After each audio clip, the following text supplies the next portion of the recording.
இந்த பிள்ளையைப் போல தன்னை தாழ்த்துகிறவன் எவனோ அவனே பரலோக ராஜ்யத்தில் பெரியவனாயிருப்பான்.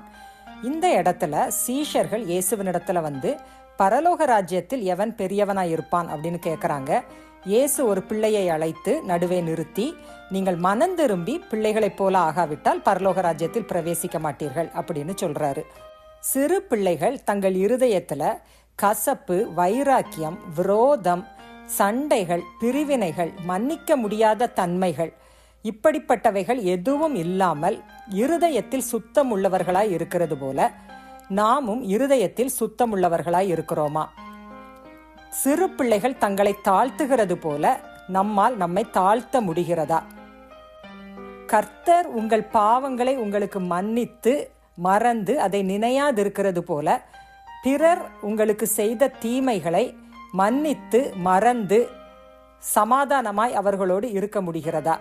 இன்றைக்கு சிந்தித்து பார்ப்போம். சிறு பிள்ளைகளைப் போல நாம் நம்மை தாழ்த்தும் பொழுது, இருதயத்தில் சுத்தமுள்ளவர்களாய் இருக்கும் பொழுது நாம் பரலோக ராஜ்யத்தில் பெரியவர்களாய் இருப்போம் என்று வேதம் சொல்லுகிறது.